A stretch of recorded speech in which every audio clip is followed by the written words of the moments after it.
habernos invitado. Estuvimos el otro día, creo que el Señor habló a nuestras vidas a través de su preciosa palabra y creo que lo volverá a hacer otra vez. Porque la palabra de Dios, ella misma dice que es viva y eficaz.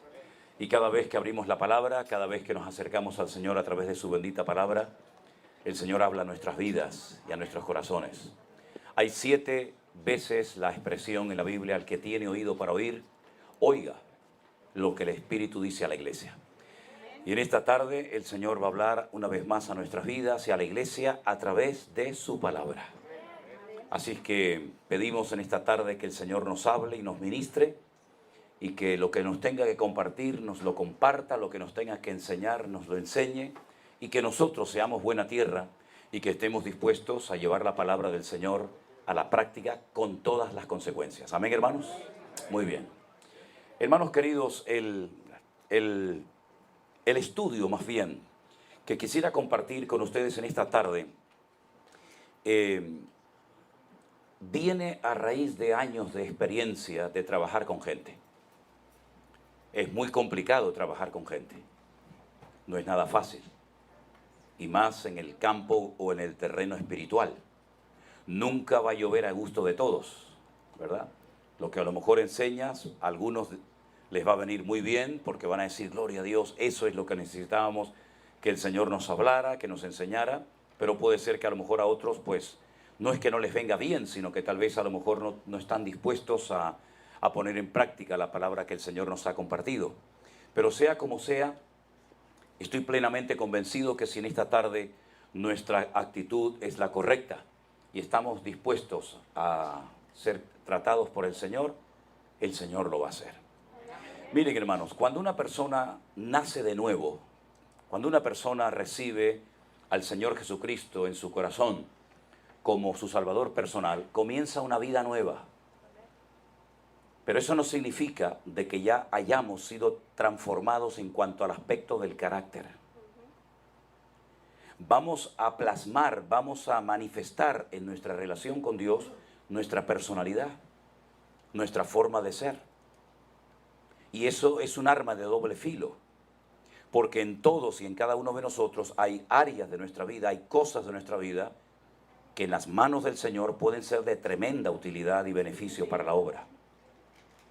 Pero hay otras muchas cosas a las cuales tal vez nos hemos acostumbrado, que creemos que podemos seguir haciéndolas en nuestra nueva vida en Cristo, y se pueden volver en nuestra contra.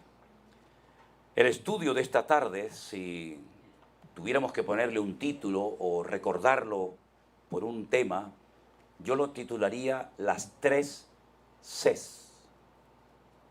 Y esas 3 Cs corresponden a la palabra carácter, compromiso y capacidad. ¿Lo podemos decir juntos? La primera sería carácter, la segunda, compromiso, y la tercera, capacidad.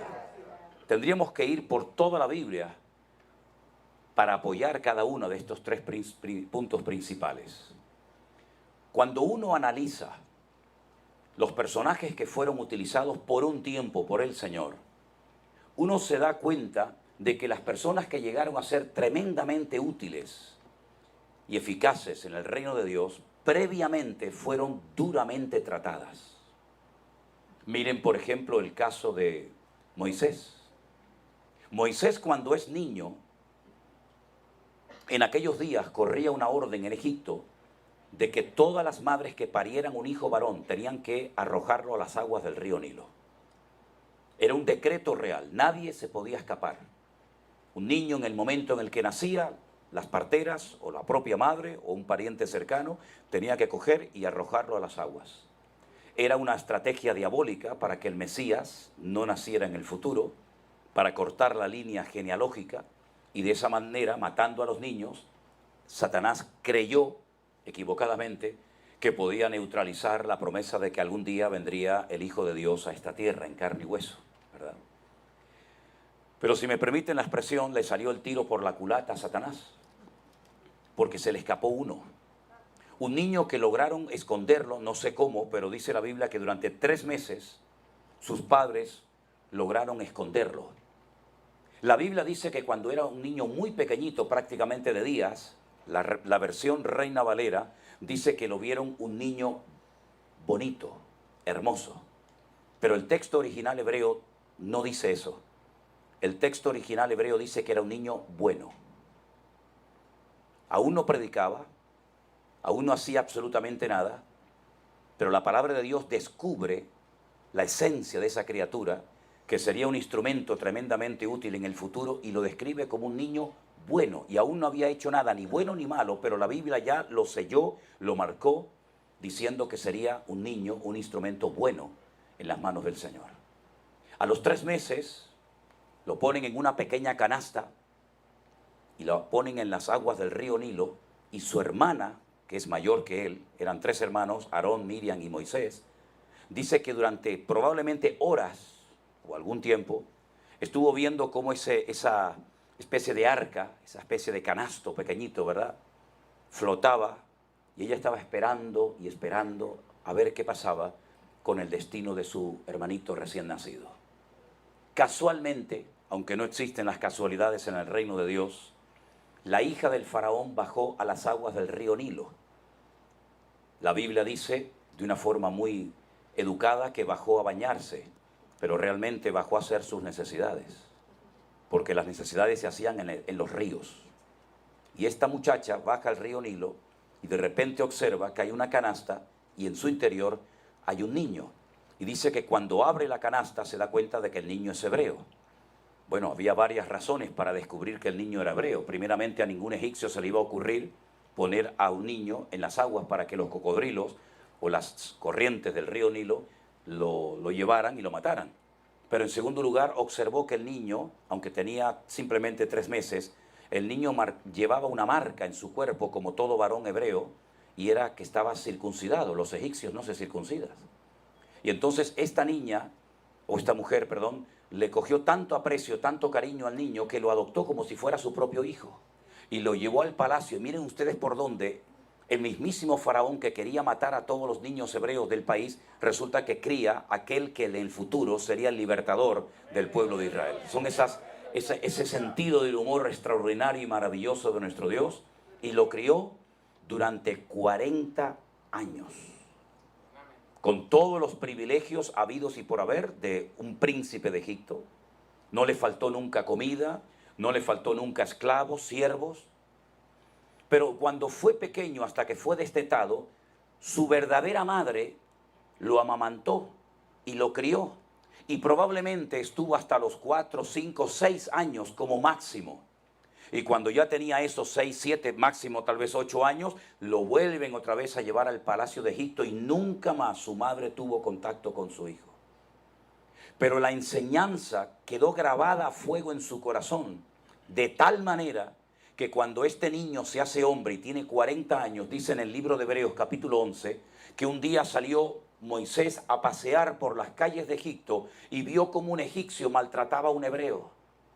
Y se levanta contra él, le hierve la sangre, ve un acto de injusticia, y entonces dice, después de separarlos, al día siguiente dice que mató a un egipcio y tiene que huir al desierto por 40 años. Pasó de estar en la cresta de la ola, de tener todos los placeres habidos y por haber cubiertos, a convertirse en pastor de ovejas que ni siquiera son suyas, sino de un señor llamado Jetro, que con el paso del tiempo se convertiría en su suegro. ¿Qué les parece? La vida de Moisés está perfectamente diferenciada en 3 grandes bloques: 40 años en Egipto, 40 años en el desierto solo, y otros 40 años, total 120, sacando al pueblo y pastoreándolo en el desierto. En esos 40 años Dios lo trató de tal manera que cuando un día el Señor se le aparece y le habla a través de una zarza que arde y no se consume, él se acerca a esa zarza y el Señor lo llama, el Señor lo comisiona, el Señor le dice que tiene que volver a Egipto para sacar a su pueblo de la esclavitud y llevarlo rumbo a la tierra prometida. Y entonces comienzan a suceder cosas muy interesantes, porque él dice que le dijo al Señor, ¿y quién soy yo? 40 años atrás él creía que él iba a ser el libertador de Egipto, pero fracasó, porque lo hizo en la carne. Y cuando alguien se adelanta al plan de Dios, a la agenda de Dios, y cree que puede actuar unilateralmente sin el respaldo de Dios, sin el llamado de Dios, se equivoca rotundamente. tenía que ser tratado antes de poder ser usado. Y es que hay gente que quiere ser usada, quiere aparentar en la iglesia, quiere figurar en la iglesia, pero no se dejan tratar ni moldear por el Señor. Y después pasa lo que pasa. 40 años tardó Moisés en darse cuenta que era tartamudo. Siempre fuiste tartamudo, hijo, pero ahora te das cuenta y ahora tienes temor de volver a Egipto. Pues ahora, cuando ves tu incapacidad, ahora cuando ves tu impotencia, ahora cuando ves que tú no vas a poder cumplir con semejante comisión, ahora es cuando yo te puedo comenzar a usar. Te bajé los humos, te llevé a lo más bajo, al desierto, a la soledad. Y ya con 80 años es cuando puedo comenzar a usarte. Y esto me recuerda a aquel muchacho que fue una vez a hablar con un maestro de oratoria en la antigua Grecia, un hombre que le enseñaba a la gente a hablar en público, a preparar discursos en público y cobraba por aquellas clases que daba. Y un día llegó un muchacho y le pide a este filósofo que le enseñe oratoria, que le enseñe a preparar discursos para impresionar a la gente en público. Y este sabio griego le dice: a ti te voy a cobrar el doble. Y le dice: ¿por qué? Porque a todo el mundo le cobra un precio y a mí me va a cobrar el doble. Dice: porque voy a tardar mucho tiempo en enseñarte a callar. Y cuando aprendas a callarte y a oír, entonces podré comenzar a enseñarte a hablar. ¿No dice Santiago en su epístola: todo hombre sea tardo para hablar y pronto para oír? Todo el mundo quiere hablar, todo el mundo quiere opinar, pero pocos quieren oír y sujetarse y someterse y ser tratados por la mano del Señor. Y eso es lo que le pasaba a Moisés. Un hombre con una capacidad tremenda, un hombre tremendamente preparado, pero su carácter lo traicionó. Y tu carácter lo controlas o lo dominas, o te termina controlando y destruyendo a ti. ¿Cuántas personas con dones, con talentos, con habilidades? ¿Cuántas personas con tremendas capacidades podrían haber sido personas muy útiles y eficaces en el reino de Dios, pero por su carácter, tal vez eran orgullosos, tal vez eran altivos, tal vez tenían algún problema, en fin, de la índole que fuera, echaron por tierra toda su vida porque no se dejaron tratar por el Señor? 40 años el Señor estuvo moldeando el carácter de Moisés, y cuando lo trituró y cuando se dio cuenta de que él era incapaz, era impotente, no sabía hablar, etcétera, etcétera, es cuando entonces el Señor puede comenzar a usar su vida. ¿Cuánto tiempo estuvo el Señor preparando a José? José, cuando era un adolescente, cuando era un niño, él sabía lo que el Señor quería hacer a través de su vida en el futuro. Él vio a toda su familia, dice que vio al padre en forma del sol, a la madre con la luna y a las 2 estrellas, sus hermanos, postrados ante él y casi adorándole y rindiéndole pleitesía. Y él, cuando abre su corazón y le cuenta estos sueños a sus hermanos, dice que lo quieren matar, ¿verdad? Y su padre dice que: pero hijo, ¿tú qué estás diciendo? Que nosotros vamos a llegar un día a postrarnos delante de tu presencia. Luego tuvo otro sueño donde dice que vio manojos, ¿verdad? Espigas que se doblaban ante él, se inclinaban, y esto despertó celos y envidia en las personas, sobre todo en sus hermanos, que lo quisieron matar, y finalmente el Señor lo llevó a Egipto milagrosamente. Cuando llega a Egipto, aquel niño que llevaba una ropa de colores para diferenciarlo del resto de sus hermanos, un niño amado, un niño querido, un niño mimado, por decirlo de alguna manera, llega a Egipto y lo compra un señor. Fíjate, para sus hermanos era un peligro, pero para Potifar era una bendición. Qué cosas tan raras, ¿no?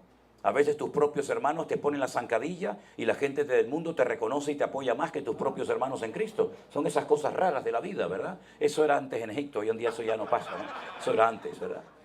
Y resulta que por ser fiel y por querer llevar un testimonio delante del Señor, un hombre que jamás leyó la Biblia, porque no existía, un hombre que jamás tuvo pastor, un hombre que jamás estuvo en la iglesia, un hombre que jamás habló en lenguas, un hombre que jamás dio ofrendas ni diezmos, pero amaba al Señor con toda su alma y con todo su corazón. Cuando llega la esposa de su amo y le dice: acostémonos, él dijo: ¿cómo voy yo a pecar contra mi Dios? Él conocía el corazón de su Dios, y por querer mantener su integridad y salir corriendo es acusado injustamente de que quiso violar, quiso abusar de su ama, ¿verdad? De la esposa de su amo, y termina dando con sus huesos en la cárcel un montón de años. Y allí en la cárcel Dios lo sigue tratando, Dios lo sigue moldeando, Dios lo sigue perfeccionando, ¿verdad? Y en todo momento dice la Biblia que el Señor estaba con José. Nunca lo abandonó. Aunque las circunstancias externas parecieran que lo había abandonado, que era el más desgraciado de la tierra, era todo lo contrario. Estaba siendo tratado por el Señor en su carácter, en todas las áreas de su vida, hasta que a los 30 años alguien se acuerda que él había interpretado un sueño cuando estuvo en la cárcel y le habla al faraón de él. Curioso, ¿verdad? El día que salió de la cárcel el panadero y el copero, José le dice a uno de ellos, acuérdate de mí. Y pasaron años y nunca se acordó. Qué diferente aquel que dijo, acuérdate de mí. Y el Señor le dijo, hoy estarás conmigo en el paraíso. Es que cuando confías en el hombre te puedes llevar tremendas desilusiones. Pero cuando confías en Dios, el Señor nunca se olvida de sus hijos. Aleluya. Y a los 30 años, exactamente la misma edad en la que el Señor Jesucristo comenzó su ministerio, el Señor lo levantó. Pero casi desde su adolescencia, él sabía que el Señor quería usar su vida, pero primeramente, antes de ser usado, hay que ser tratado.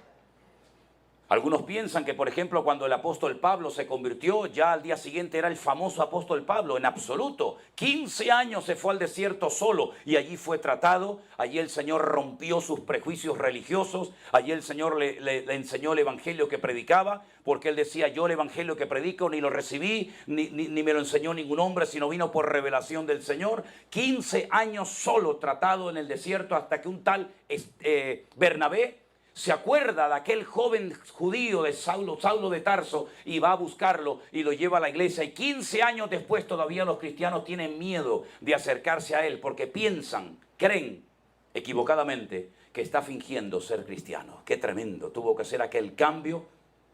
Exactamente lo mismo ocurrió en David.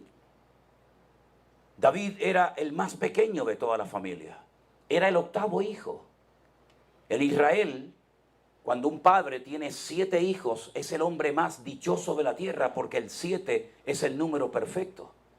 Pero vino un 8º y rompió la perfección. Y entonces cogieron sus hermanos y le dijeron, manda a las montañas que cuide esas ovejas que tienes.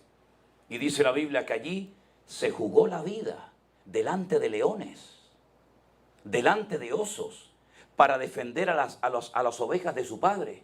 Allí perfeccionó la puntería, era un tirador con la onda impresionante, era algo increíble, años y años solo en las montañas. Hasta el punto que cuando llega un día el profeta Samuel por la casa de su padre Isaí, con una revelación de que viene a ungir al segundo rey de Israel, Isaí pone a todos sus hijos en fila. Y entonces Samuel dice, Dios no me confirma, Dios no me respalda, Dios no me indica que estos hijos tuyos, ninguno de ellos va a ser el rey. ¿Por casualidad tienes algún otro? Y dijeron, ay sí, es verdad, tenemos a otro.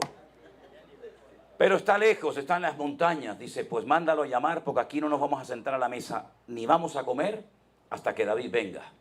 Yo creo que tenían más ganas de comer que de que fuera ungido su hermano, y por eso fueron rápido a buscarlo. Cuando llega David, oliendo a ovejas que apestan, dicho sea de paso, con aquellas pintas, dijeron, pero ¿este quién es? Este es el próximo ungido del Señor, así que ándate con ojo. No menosprecies, ni mires la apariencia exterior de la gente, que eso pasa en muchas iglesias. Lo primero que hacen en cuanto entra el pastor, le miran de arriba abajo y dicen, uff, cómo viene vestido, ¿no? Y la hermana viene con falda o viene con pantalones. Qué crueles somos a veces con la gente nosotros, ¿eh? Somos capaces de condenar más rápidamente que a veces el mismísimo Satanás. Porque medimos la santidad de la gente por su aspecto exterior. Y David, cuando uno lo miraba, decía, pero esto es el rey de Israel. ¿Dónde vamos con esto? Con esas pintas, con esos pelos. Un día fui a pasear a mi perro a un lugar donde había rebaños de cabras, y cuando vino lleno de garrapatas. No me extrañaría nada de que David tuviera alguna garrapata pegada por algún lado. Pero el Señor le dice, ese es el rey futuro de Israel. Y lo ungió con 17 años. Y hasta los 30 años el Señor no lo sube al trono de Israel y llega a ser el dulce cantor de Israel, el hombre más cerca del corazón de Dios que jamás ha pisado el planeta Tierra. ¿Qué te parece? Tantos años tratado, perseguido, mal interpretado. Cuando llega al campamento donde están sus hermanos mayores, A partir de los 21 años, los jóvenes tenían que ir a la guerra, tenían que enrolarse en el ejército del rey Saúl. Él aún ni tenía 21 años, es el más pequeño, recuerden. Y su padre le dice, vete al campamento, vete al campo de batalla, a ver cómo están tus hermanos. Eso es lo que dice la versión Reina Valera, vete a ver cómo están. ¿Saben cómo se pregunta en hebreo cómo estás? Al hombre se le pregunta ma shalomcha y a la mujer ma shalomech. ¿Y qué le estoy preguntando? ¿Cómo está tu paz? Así se pregunta en hebreo. ¿Cómo está tu paz? Así que vete al campo de batalla, a la guerra, y mira a ver cómo está la paz de tus hermanos. Pero papá, están en guerra. Pero es que paz no es ausencia de guerra. Paz es comunión con Dios. Tú puedes estar en el campo de batalla, o puedes estar en la cárcel, o puedes estar donde quieras, pero si tu alma está alineada, en sintonía con el Señor, caerán a tu lado 1000, 10.000 a tu diestra, mas a ti no llegará, porque tú guardarás en completa paz aquel cuyo pensamiento en ti persevera. Vete a ver cómo están tus hermanos. Vete a ver cómo está la paz de ellos. Vete a ver si el ambiente les ha cambiado o ellos han cambiado el ambiente. Y cuando llega al campamento se encuentra a todos pálidos, muertos de miedo. Y entonces pregunta y dice, ¿qué está pasando aquí? Hay un ambiente de derrota, de pesimismo, se les ve miedo en las caras. Y entonces es cuando le cuentan que hay un gigante, un enorme gigante filisteo de la región de Gat, que tiene atemorizado al pueblo de Israel por 40 días, todas las mañanas y todas las tardes antes de la caída del sol, aparece aquella bestia en el horizonte y desafía al pueblo y los maldice. Y decía, solamente quiero que uno venga a pelear conmigo. ¿Para qué vamos a perder el tiempo? ¿Para qué vamos a entrelazarnos en batalla? Uno contra uno y el que gane, ese se lleva el botín. No había en todo el país ni uno. Ni uno. Hasta el rey Saúl estaba muerto de miedo en su tienda de campaña. Pero David llegó por allí y dice, no se preocupen, no pasa nada. Hoy le cortaré la cabeza a este incircunciso filisteo y las aves del cielo comerán sus carnes y sabrá hoy todo Israel que el Señor nuestro Dios es el Dios todopoderoso. Porque Él viene contra mí con espada, con lanza, con jabalina, pero yo vengo contra Él en el nombre de mi Dios. Y entonces Saúl dice, bueno, pues vale, ya que te vemos tan decidido, ponte mi armadura, por lo menos vete protegido. Si no te sirve la armadura a ti, me va a servir a mí. Dice, yo no sé caminar con estas armas. ¿No dice la Biblia que las armas de nuestra milicia no son carnales, sino poderosas en Dios para la destrucción de fortalezas? A mí no me sirve este escudo, esta lanza, no me sirve de nada. Yo voy a ir contra él en el nombre de mi Dios. Y cogió 5 piedras. Y uno dice, ¿y por qué no 4? O 8 o 9, ¿por qué 5? Porque los filisteos dominaban toda la costa del Mediterráneo. Ellos controlaban lo que entraba y lo que salía al país. Ellos dominaban 5 ciudades. ¿Seréis capaces de aprender los 5 nombres? Gaza, Askelón, Asdod, Gat y Ecrón. A ver, Gaza, Askelón, Asdod, Ecrón y Gat.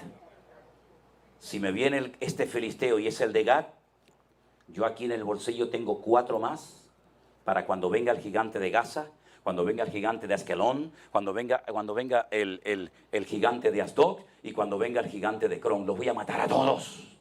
Me da exactamente igual, porque ellos son 5 gigantes, pero yo tengo los 5 libros de la ley y en cada uno de ellos yo veo a mi Señor por todas partes. Así que no le tengo miedo a Él, Él me tiene que tener miedo a mí. Y dice que le cortó la cabeza.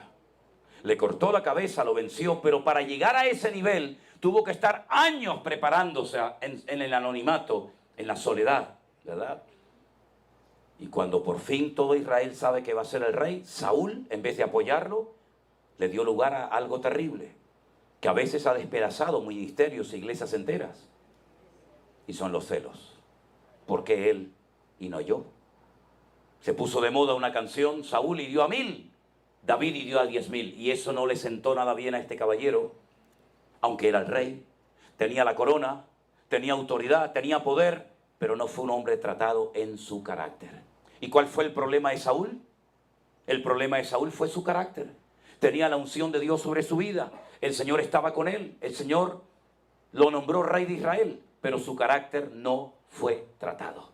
Así que lo primero que el Señor quiere tratar en nosotros es nuestro carácter.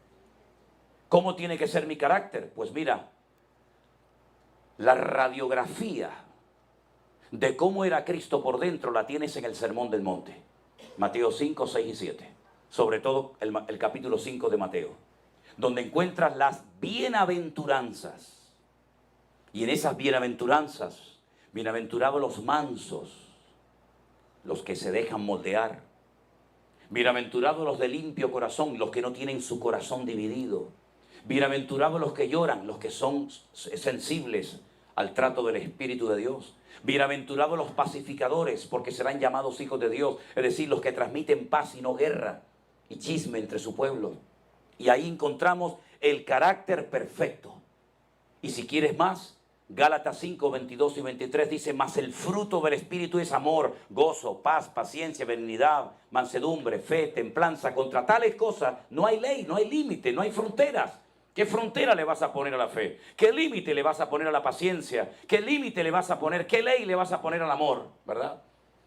Y esa es la cosa más importante que Dios quiere hacer en nuestra vida: moldear nuestro carácter. Tratarnos para después poder ser usados en el reino. La carta a los Hebreos dice: y aunque era hijo, hablando del Hijo de Dios, del Señor Jesús, aunque era hijo, por lo que padeció, aprendió obediencia. ¿De qué sirve que usted dance y que usted cante y usted predique si no se le puede decir nada, hermano? Si enseguida se enfada. Y en cuanto se le lleva la contraria o se le quiere corregir, se cambia a la iglesia de enfrente y lo reciben allí con la banda municipal y con la alfombra roja. ¿De qué sirve que usted cante muy bien? Si no se le puede decir: hermano, perdone, yo quedé con usted a las 4 y son las 6:30. Usted es un impuntual, usted no es serio, pero mañana cuando va a trabajar usted es el primero que llega, porque allí le pagan. Entonces, ¿qué me está usted diciendo a mí? ¿De qué sirven sus dones? ¿De qué sirve el poder del Espíritu Santo? ¿De qué sirven sus lenguas, sus diezmos y sus ofrendas? Si usted es un inmaduro, un irresponsable y no se puede contar con usted para nada, quédese con sus diezmos y quédese con sus ofrendas. El carácter es lo principal, porque te va a perseguir toda tu vida, desde la cuna hasta que te mueras. Y entonces el carácter o lo entregas a Cristo y crucificas tu carne juntamente con Cristo, o serás un peligro toda tu vida, como tanta gente que luego encima tienen poder, tienen dinero, tienen autoridad, les ríen la gracia, les aplauden por todo lo que dicen y se creen que son dioses y pueden hacer con las vidas de la gente lo que quieran. ¿Y cuántas iglesias, cuántos cristianos han sido heridos con personas que sí, aparentemente parece que tienen muchos dones y talentos y capacidades, pero su carácter son un auténtico desastre? Entonces, si usted no le entrega su carácter a Cristo, usted no va a poder ser usado adecuadamente en el reino de Dios. Algunos me han dicho: pero hermano, los discípulos no fueron a ninguna escuela bíblica, los discípulos no fueron a ningún seminario. No tenemos hoy en día que estudiar la palabra. Así hablan los ignorantes. Yo me subo al púlpito, oro y el Espíritu me impulsa. ¿A dónde le impulsa, mijo? ¿Cómo que no tuvieron los discípulos una escuela bíblica? ¿Qué está diciendo? Piense antes de hablar. Tuvieron el mejor maestro del mundo. Lo tuvieron a él 24 horas al día. Eso no es una escuela bíblica. Comían con él, dormían con él, viajaban con él. Seminario intensivo por la mañana, por la tarde, por la noche. Tenían que estar en plena forma física, no como muchos cristianos que lo llevan de aquí a la esquina y ya están con la lengua afuera. ¿Saben cuánto se tarda desde el norte de Israel hasta Jerusalén? 1 semana caminando. Y están ahora en Capernaum y dicen: vamos a Jerusalén. Se van 1 semana caminando y a los 2 días llegan allí y le dicen: volvamos a Galilea. Y algunos dicen: no, otra vez a Galilea.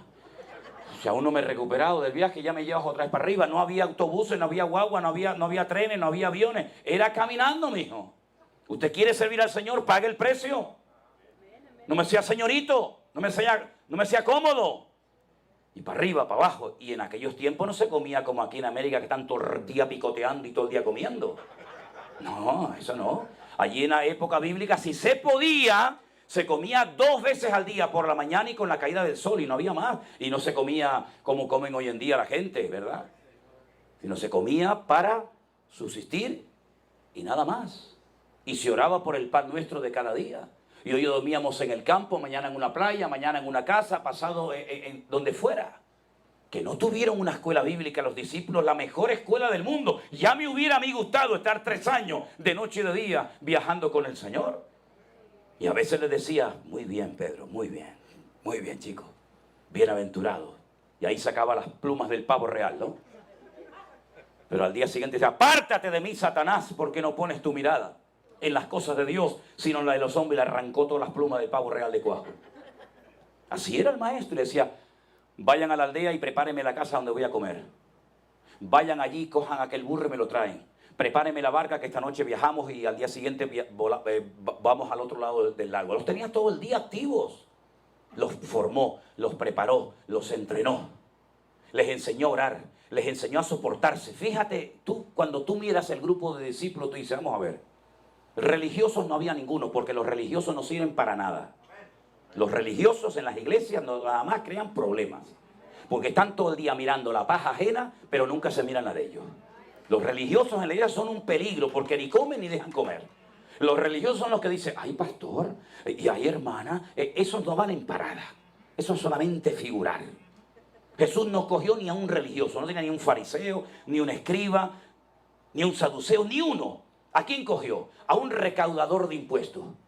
Un recaudador de impuestos era el que se levantaba primeramente a la mañana y se iba a trabajar. Coge a gente trabajadora, no a flojos ni a vagos. Y allí lo tenía. Y ahora te coge a un celote. Un celote eran los que odiaban al imperio romano y hacían atentados para matar a los soldados romanos a traición. Y lo pone a trabajar junto con Mateo, que es un traidor que se ha pasado al bando contrario y trabaja para el imperio opresor. Y ahora pone a Mateo y pone al otro, que es un celote, a trabajar juntos. Eso lo puede hacer solamente el Señor.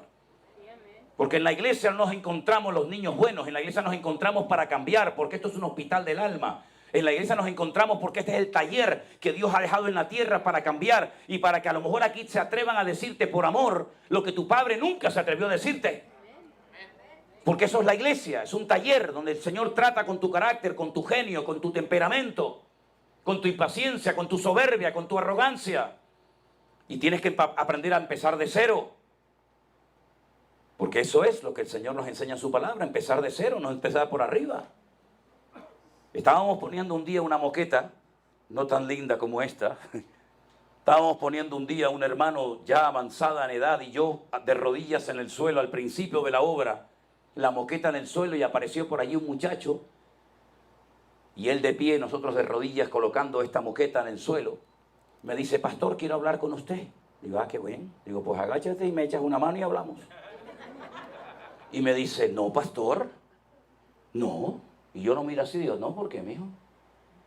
Dice, que yo soy cantante. Yo no puedo trabajar en el suelo. Mira. Me levanté y le dije, ¿qué has dicho? Sales por esa puerta como un cohete ahora mismo. Si usted quiere cantar, váyase a cantar. Aquí no necesitamos cantantes. Aquí necesitamos siervos que vengan a trabajar para la obra del Señor. Y yo soy el pastor de la iglesia y estoy con un señor de casi 80 años colocando la moqueta. Y a la tarde tengo que subir ahí arriba a predicar y a cantar yo también. Así que te me deja. Y se fue. Se fue a otra iglesia y le hicieron líder de alabanza. Que lo hagan el rey del mambo si quiere. Pero aquí no tienes nada que hacer, mijo. Aquí empezamos de cero. Y hay gente que nada más lo que quieren es aparentar y figurar en las iglesias. Y lo que hacen es para llamarla, como una persona en nuestra iglesia haga lo más mínima cosa para llamar la atención y para distraer a la iglesia, mirándolo a él o a ella, esa persona tiene los días contados. Le decía, hermano, en esta iglesia al que tenemos que mirar es a Cristo, no a usted. Y en el momento en el que cualquier músico, el pastor, el jugiero, quien sea, esté haciendo algo, que la gente esté más pendiente de lo que está haciendo esa señora, o ese hermano, o aquel joven, o aquel músico, yo le digo, tranquilito.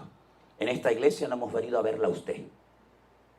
En esta iglesia hemos venido a adorar al Rey de Reyes y al Señor de los Señores. El carácter. Lo segundo era el compromiso. Ay, amigo, el compromiso. El compromiso es demostrar que usted es serio, que se puede contar con usted. Usted es puntual. Usted siempre llega tarde a todos los cultos. Nunca tiene tiempo para nada. Usted es realmente una persona comprometida. tiene tiempo para el Señor, porque he conocido a muchos creyentes y dicen, ay pastor, yo no tengo tiempo para orar, yo no tengo tiempo para ir a la iglesia a pintar, yo no tengo tiempo para nada. Bueno, pues si no tiene tiempo, pues no se puede contar con usted para nada. Dios busca gente comprometida, gente que ame la obra. Porque amar a Dios al que no vemos no es tan complicado. Además, cuando estamos malos nos ayuda, cuando nos caemos nos levanta, cuando estamos enfermos nos sana, cuando nos hace falta algo nos la suple. ¿Quién no se va a enamorar de un Dios así? Pero enamorarse de la obra de Dios. ¿Y qué es la obra de Dios, hermano? La obra de Dios es irnos a la India de misioneros a llevar el evangelio o a viajar por Europa. No, no, no. La obra de Dios es limpiar el baño de la iglesia. Y la obra de Dios es aspirar para que la iglesia esté limpia y colocar las bancas y las sillas de la iglesia. La obra de Dios es cuando voy al baño y si alguien dejó la luz encendida, usted va y la apaga. Y la obra del Señor es cuidar de las cosas del Señor, ¿verdad? Eso es cuidar la obra del Señor. Eso es ser una persona comprometida con la obra. Una persona que tiene iniciativa. Una persona que no tiene que decirle, mire, no se preocupe hermano, yo lo hago. Ser una persona comprometida. Pero claro, ¿qué es lo que ocurre?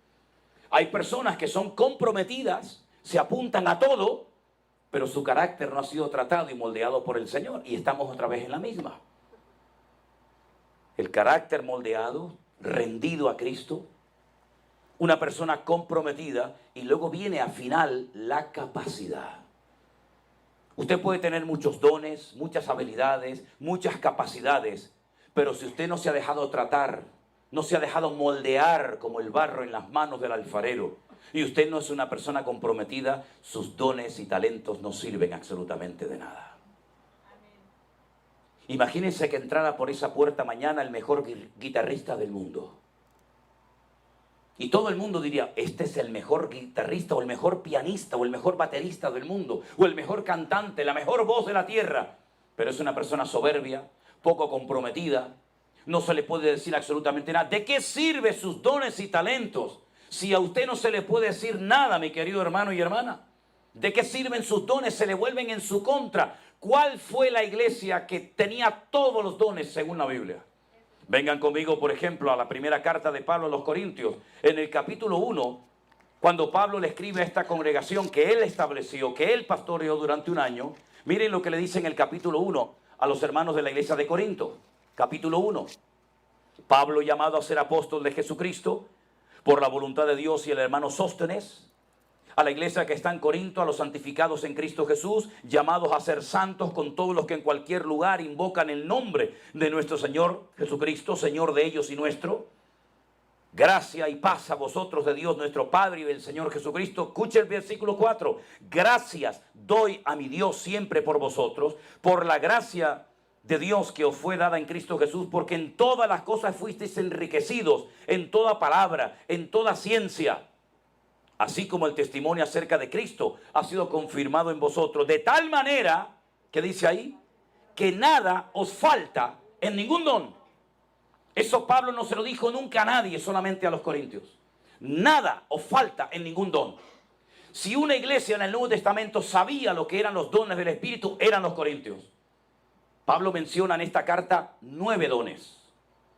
Solamente hay 2 listas de los dones del Espíritu Santo en la Biblia. Una está en Romanos capítulo 12 y otra está en Primera de Corintios capítulo 12. En Primera de Corintios capítulo 12 menciona 9 dones. Discernimiento de espíritus, hablar en lengua, interpretar las lenguas, ¿verdad? Milagros, fe, sanidades, sabiduría, etc. 9 dones. Y dice Pablo, nada os falta en ningún don. Los tienen todos. ¿Qué le parece? Nunca he conocido una iglesia así. Pero miren lo que le dice en el capítulo 3. A los mismos, la misma iglesia. De manera que yo, hermanos, no pude hablaros como a espirituales. Vamos a ver qué dice el versículo 1. Versículo 1, versículo 7. Nada os falta en ningún don. ¿Qué dice Primera de Corintios capítulo 3, verso 1? No pude hablaros como a espirituales, sino como a carnales, como a niños en Cristo. Parece como que algo no casa aquí, ¿no? Por un lado, nada os falta en ningún don, pero por otro lado, ustedes son unos niños, son unos carnales. Os di a beber leche y no vianda porque aún no erais capaces ni sois capaces todavía, porque sois carnales. ¿Cómo sabía Pablo que esta iglesia era una iglesia de gente carnal? Bueno, porque lo dice aquí. Porque habiendo entre vosotros celos, contiendas, disensiones. ¿No sois carnales y andáis como hombres? Luego una persona puede hablar en lenguas y ser un carnal. Una persona puede tener dones del Espíritu Santo y ser un celoso, un envidioso, un niño, un inmaduro. Y entonces Pablo dice que esto no puede ser así.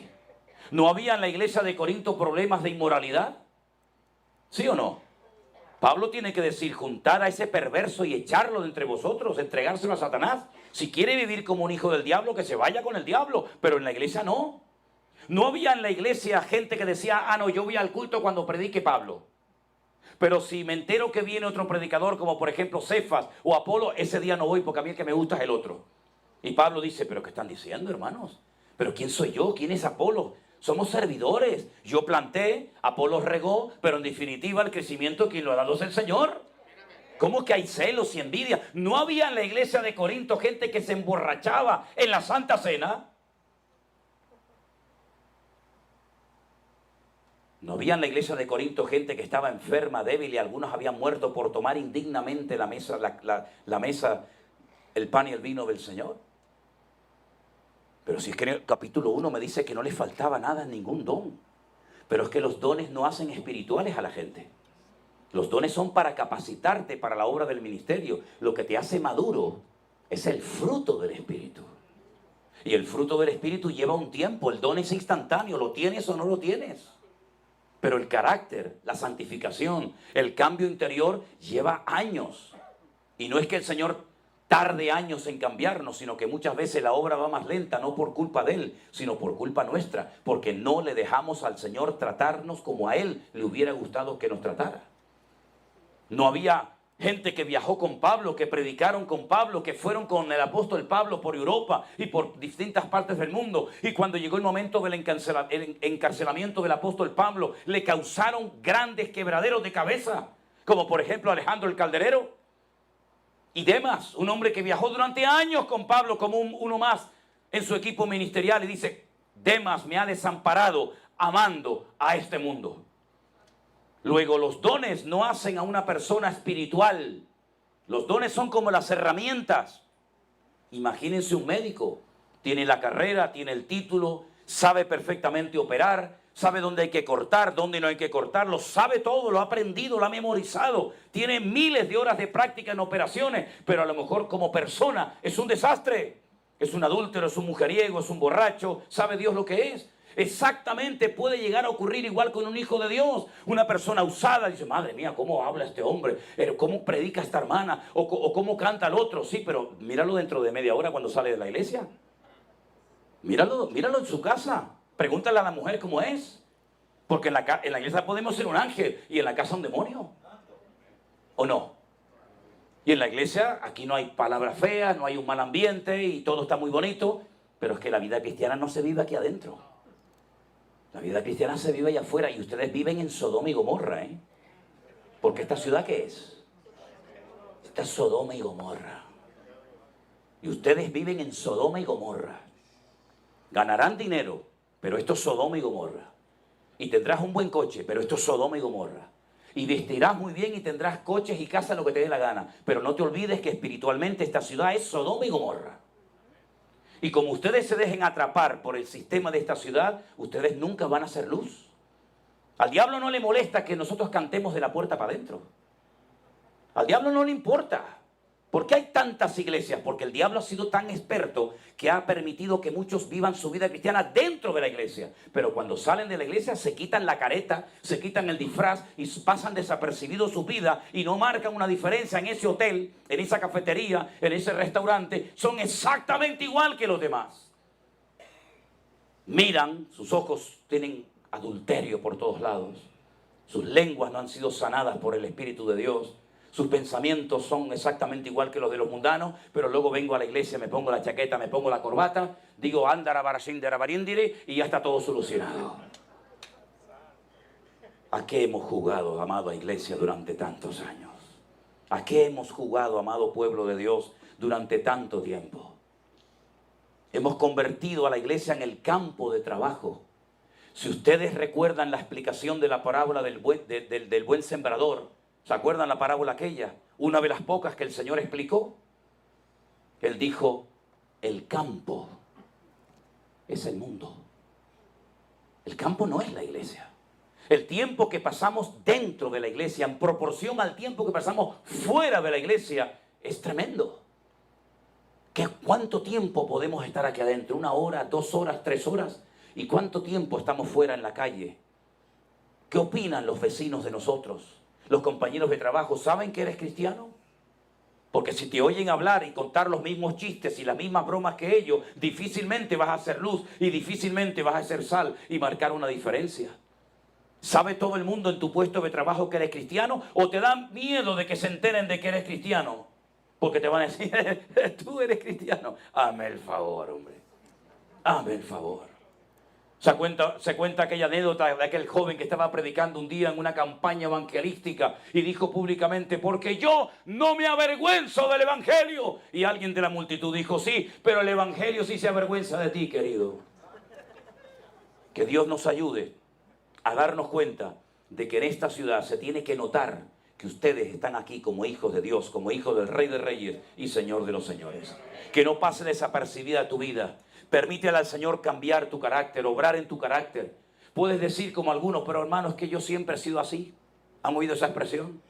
Mi padre era así, mi abuelo era así, todos en la familia hemos sido así y siempre hemos actuado de esta manera. Siempre hemos sido machistas, siempre hemos sido orgullosos, siempre hemos sido avaros, siempre hemos sido así. Pues ya va siendo hora de que deje de ser así.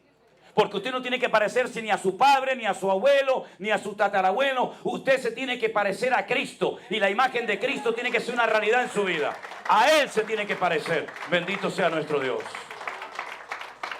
Carácter, compromiso y capacidad. Las capacidades las dará el Señor, no se preocupe. Usted nunca diga que no a nada. Nunca diga, ay, no, a la otra. No. Señor, si tú me llamas, si tú me das esta oportunidad de servirte, yo no sé cómo, pero tú me vas a capacitar y tú me vas a ayudar. Y quiero confesarles que cuando yo estaba sentado en la primera fila de la iglesia, cuando yo era joven, recién convertido, el pastor un día me dijo, me gustaría que esta tarde en el culto cantaras un especial, cantaras una canción. Y le dije, sí, pastor, yo esta tarde canto. No aparecí al culto. No aparecí. Al domingo siguiente el pastor me dice, hermano, ¿puedes cantar esta tarde una alabanza durante la ofrenda en un momento del culto? Digo, sí. No aparecí. Al cuarto domingo, porque me daba una vergüenza tremenda cantar en público. Huí siempre toda mi vida de las reuniones donde había mucha gente. No quería ni que la gente notara que yo había llegado. Y miren el Señor lo que me ha hecho. ¿No quiere sopa? Pues 2 tazas le va a comer. Y me dijo el pastor, llevo 4 domingos esperando que usted cante una canción en la iglesia. ¿Usted va en serio o me va a hacer perder a mí el tiempo? Le dije, no, hermano, yo lo intentaré hacer. Porque el diablo me metió la mentira en la cabeza que si yo tocaba la guitarra, no podía cantar. Porque o hacía una cosa o hacía otra. Porque me dijeron que los hombres, lo cual es mentira, que los hombres no somos capaces de hacer 2 cosas al mismo tiempo. Y yo soy capaz de hacer 40 cosas al mismo tiempo. Pero yo creía la mentira de que los hombres no somos capaces de hacer 2 cosas al mismo tiempo y que las mujeres son capaces de dar el biberón, darle al niño. Y yo dije, sí, pues se van a enterar las mujeres, van a ver cómo yo voy a ser capaz. Queridos hermanos, no le digamos nunca no al Señor. Dios nos va a capacitar. Y cada día aprendemos, cometeremos errores, pero queremos aprender, queremos que el Señor nos enseñe, ¿verdad? No le digamos no nunca al Señor, pero sobre todas las cosas, ore cada día, oremos cada día para que el Señor nos ayude a cambiar. ¿Saben cuál fue mi talón? ¿Saben lo que es el talón de Aquiles, no? ¿Saben cuál fue mi talón de Aquiles, mi debilidad, mi punto débil toda la vida? ¿Saben cuál fue? El desánimo. No puede ser. Sí, hermano. A mí me entraban unos desánimos así de repente, una tristeza. Yo decía, el lunes era el peor día de mi vida.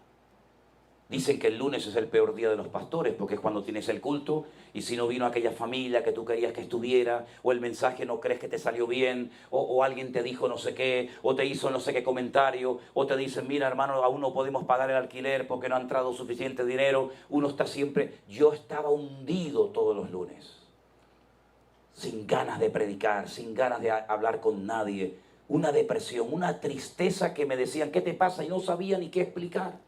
Era como una cosa por dentro, una tristeza, una congoja, una desgana. Decir, yo estoy harto, ya me quiero dedicar a otra cosa. ¿Qué estoy haciendo yo aquí? Años de mi vida estuve así. Años. Hasta que un día me rebelé y dije, estoy harto de estar así siempre, Señor. Y el Señor me tiene tan activo que no me deja tiempo ni para desanimarme. Se puede superar cualquier cosa siempre y cuando le pidamos al Señor que nos ayude. No depende de Él, depende de todos y de cada uno de nosotros. ¿Cuántos dicen amén? Cierra tus ojos, querido hermano, ahí donde estás en esta tarde. Y vamos a pedirle a nuestro Dios, a nuestro Padre Celestial, que nos ayude en nuestro carácter a ser personas comprometidas. Y que las capacidades que Él nos quiera dar, aquí estamos dispuestos a servirle en lo que Él quiera y como Él quiera. Aleluya. Aleluya. Gracias, Dios. Esa. Gloria a Dios. Dale gracias al Señor porque hoy el Señor ha traído esta palabra a nuestras vidas. Y queremos pedirte, Señor, cámbianos, moldéanos. Queremos ser como el barro en las manos del alfarero. Perdónanos, Señor, por las veces que no hemos sido buenos cristianos, buenos esposos, buenos maridos, buenos padres, buenos hijos de Dios. Límpianos, Señor, con tu preciosa sangre. Renueva y transforma nuestras vidas para que cada día la imagen de Cristo se vaya manifestando y notando más en nosotros. Sana nuestra boca, nuestros ojos, nuestros oídos, nuestro corazón, Señor. Ayúdanos a ser gente seria, sobria, prudente, comprometida contigo y con tu obra, Señor amado Jesús. Gracias, Señor Jesús. Ayúdanos, Señor, a descubrir cuáles son las capacidades que tú nos has dado para servirte con eficacia en tu reino y en tu obra, Señor. Quítame de nosotros todas las banalidades de este mundo, Señor. Ayuda a mis hermanos en esta ciudad tan corrupta, Señor, y perversa, donde todo gira en torno a la vanidad del mundo y al juego y a tantas cosas. Guárdales del maligno, Señor. Que sean capaces de vivir una vida cristiana diferente y que en esta ciudad se note que hay un pueblo de Dios que ama al Señor y a su palabra. Guárdanos, oh Dios. Guárdanos, oh Dios. Aleluya. Gracias, mi amado Señor.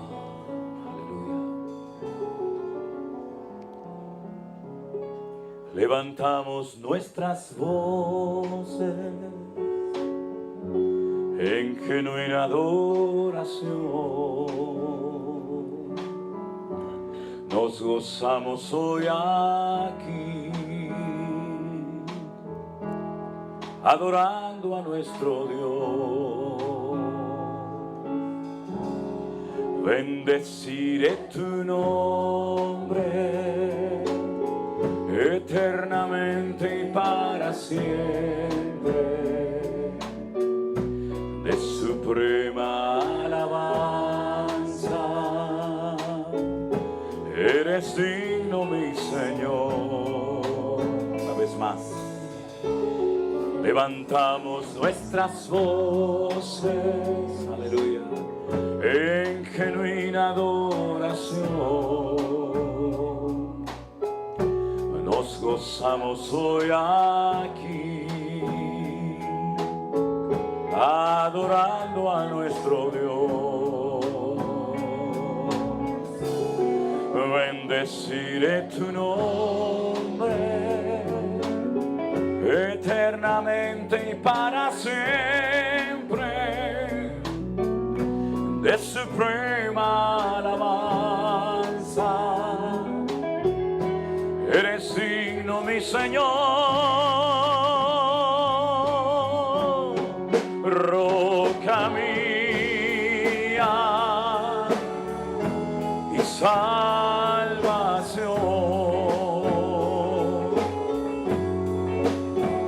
Temerá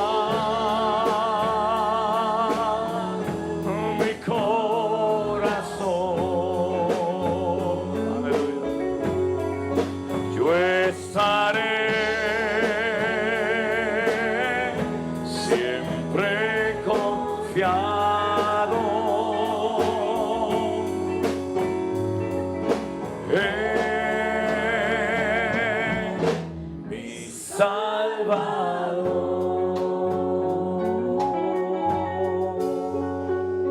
Aleluya. Ponte de pie conmigo en esta tarde y levanta tus manos al cielo y dile: Señor, cambia mi vida, Señor, cámbiame, Señor, ayúdame. Ayúdame a parecerme cada día más y más a ti. Sabemos que nos falta mucho, pero con tu ayuda lo lograremos, Señor amado. Aleluya. Qué bueno es alabarte y anunciar por la mañana tu misericordia y tu fidelidad. Tú eres mi fortaleza en medio de la angustia. Tú eres mi pronto auxilio en la tribulación. Roca mía y salvación. No temerá, no temerá mi corazón.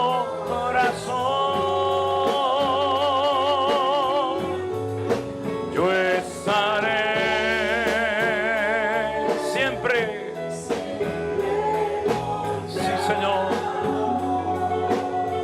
en mi Salvador. Mi Salvador.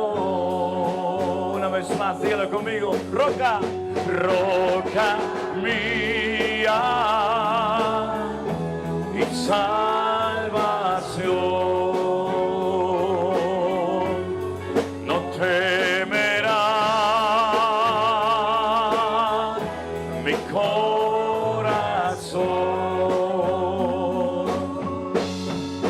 Yo estaré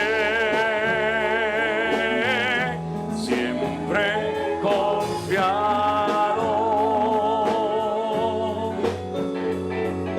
en mi Salvador.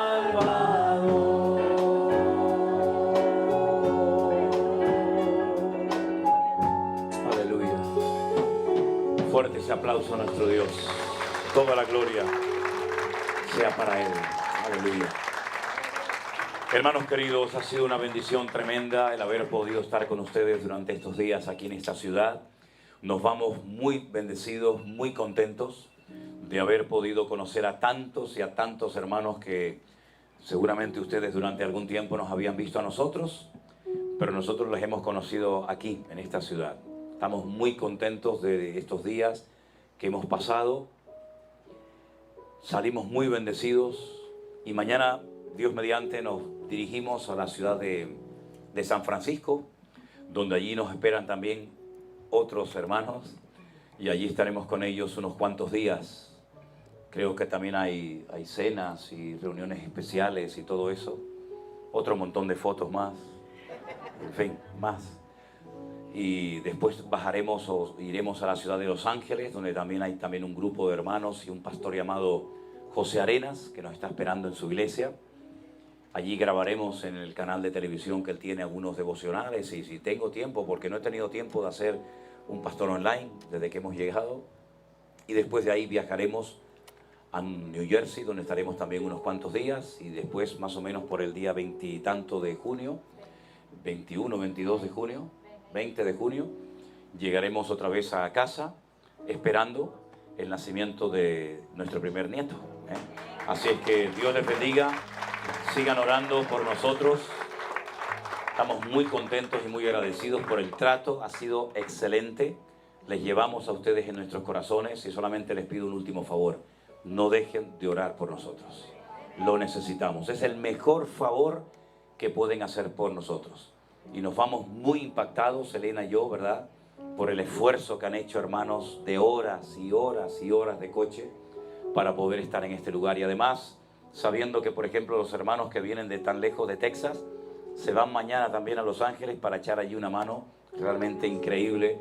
De verdad, hermanos, muy contentos, y gracias al pastor por habernos permitido reunirnos en su congregación. Que Dios le bendiga, pastor, que Dios le guarde, le dé crecimiento a su obra, a su ministerio, y que sigamos siempre unidos, dándole toda la gloria y la honra a nuestro Dios. Dios les bendiga, mis queridos hermanos.